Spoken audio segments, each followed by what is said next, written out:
How's it going, everybody? Welcome back to the channel. We're working on our front rim from our 1956 Schwinn American. I put this together just for mock-up reasons, but this front axle and the bearings aren't very good. They're actually pretty notchy. You can see right there. You can also hear it. So what I did is I ended up getting this kit, WALD number 5170. I believe it's the right kit. I try to do some cross-reference. It's a 5/16 axle. That's what this is. The length seems about right. The cones and the bearings seem pretty good. So I'm going to go ahead and get this apart and compare what's in this kit and see what we need to do. Also too, I don't know if you could see it, but this axle is bent. So the first thing to do is we're going to take these axle nuts off. And then with a cone wrench, I think this was a 16, and with an open end wrench, 9/16. Just kind of break that loose. I'm going to leave the one side on just to kind of get a measurement.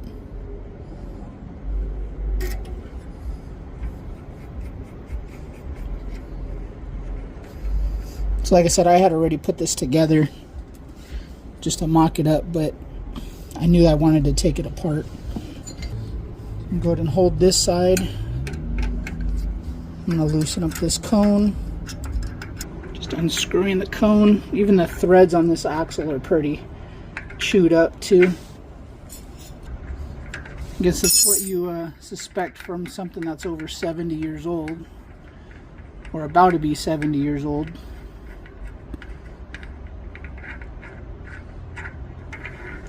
So once you take the one cone off, you could take the whole axle out. Okay, now what you're going to do is there's this little dust seal cover. There's no rubber, it's just a metal thing. It keeps the dirt and the grease, keeps the dirt out and the grease in. But I'm just going to use my wrench here and just catch the lip of it and pop it off. And the bearing did fall. So here's the bearing. This one, these have cages. So some of the bearings are actually just loose. This is a Schwinn one here. So you're going to do that for both sides.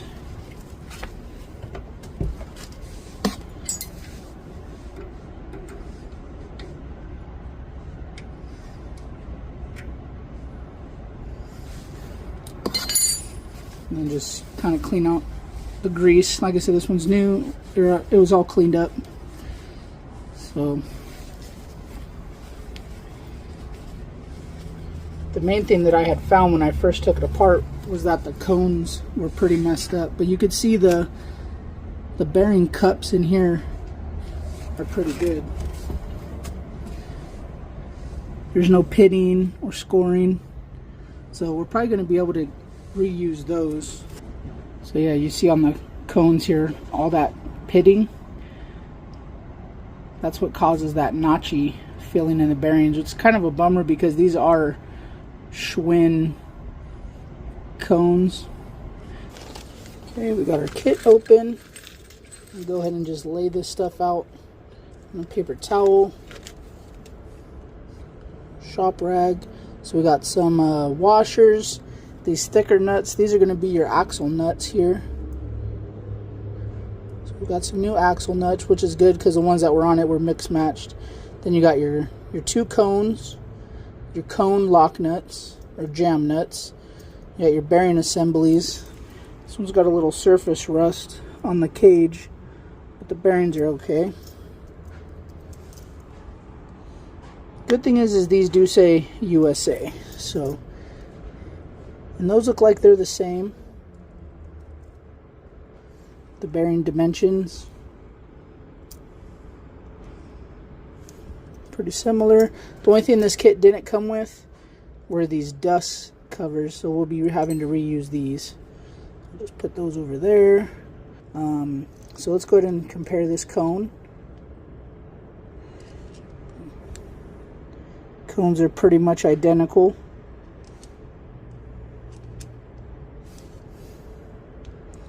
And our axle length. The new axle is a little longer. It's about a 1/4 inch longer, which is probably okay. If we split the difference, it's only going to be about an 1/8 inch on both sides. The main thing probably is that it's threaded enough here to compress the bearings, which it looks like it is. The threaded section is the same. So okay, so put that on the side. So what we can do is we could set up our first cone. Put that on here. What I like to do is put a little grease on the threads just in case it gets a little moisture in there, it doesn't rust. Just using this premium grease by Finish Line. Just put some grease on here. We'll thread in our cone. This axle was set up pretty close, so I think what I'll do is I'll just set it up the same and add a little bit to one end. Finish on this axle is not the greatest on the ends. It's not like this Schwinn one where it's rounded. So let's see here.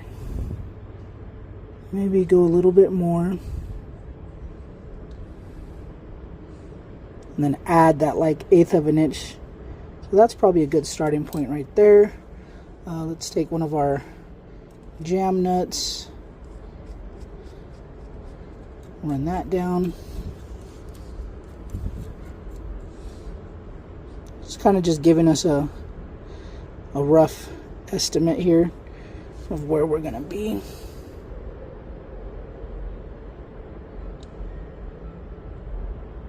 Yep, looks good. Okay, so now what we're gonna do is we're gonna put a little bit of grease right here on our cone. Probably coat this axle too, just so we don't get no rust.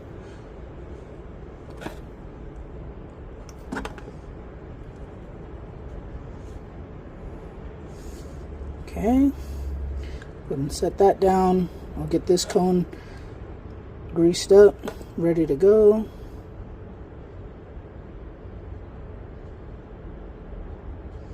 Okay, then we're gonna have to pack these bearings with grease.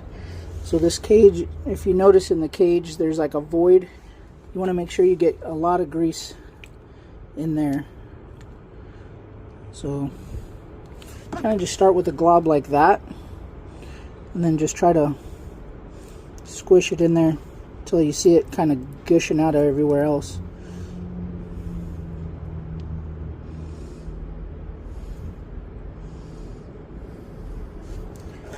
Put a little bit more. Kind of like get it between my fingers and kind of create like a little hydraulic pressure right there. Looks good. Okay, and then we get this other one greased up.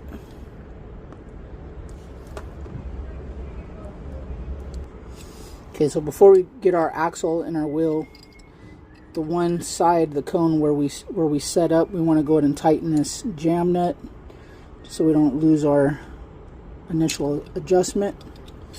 So just snug it down. Okay, and then you're also going to want to put some grease here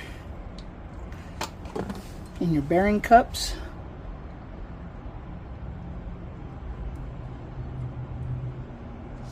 So go ahead and do both sides.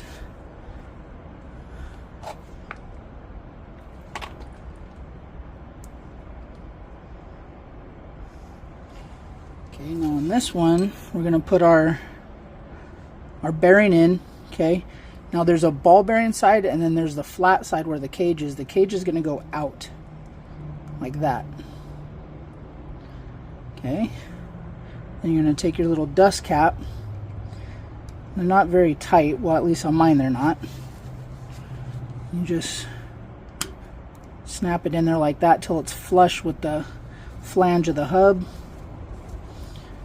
Alright, you can go ahead and do that for both sides as well.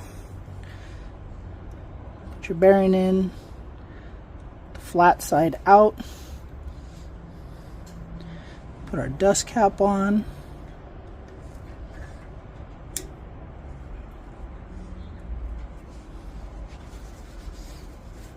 Okay. We're going to take our cone. We're going to go ahead and slide that in like that.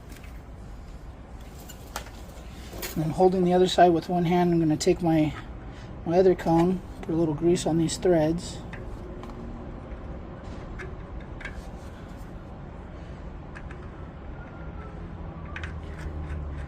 We're going to go to screw that down, and then we need to set our bearing preload. Okay.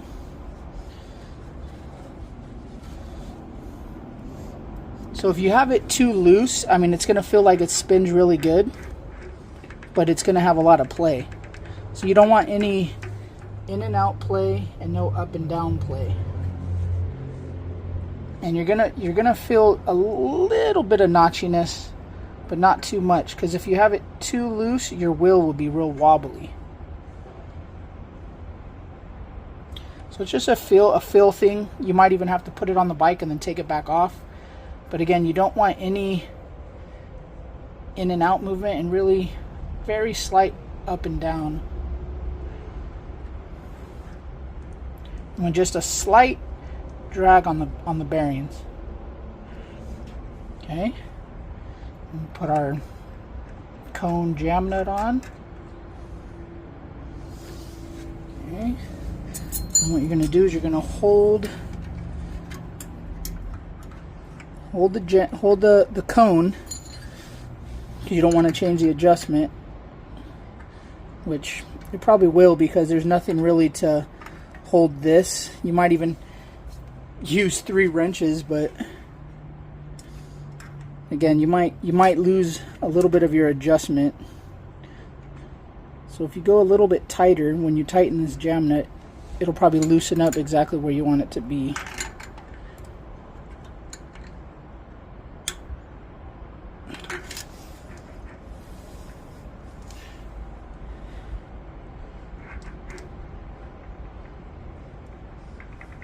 So you could hear that it's a little too loose. So I'm just going to go ahead and loosen this. Okay, and snug up that cone a little bit. What you can do is you could put this other side, if you have it at your disposal, a vise. Which I do. I would just have to reset up the camera. But you could lock that cone in the vise, and then it'll hold it so that you won't lose your adjustment.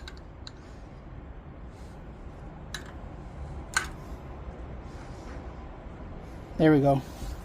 You don't have any more of that play. And just a slight drag of the bearing.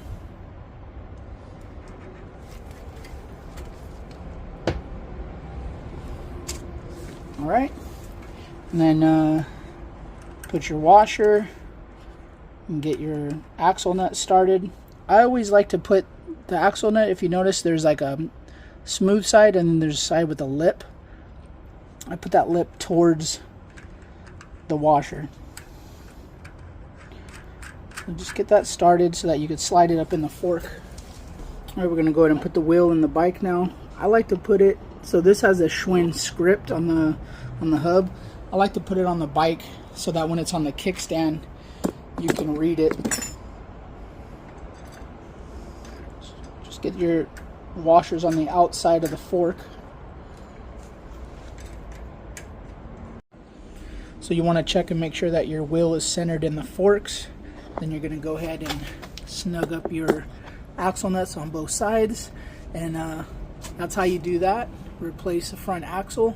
Go ahead and like, subscribe, comment, check out one of these other videos or this playlist, and we'll see you guys on the next one.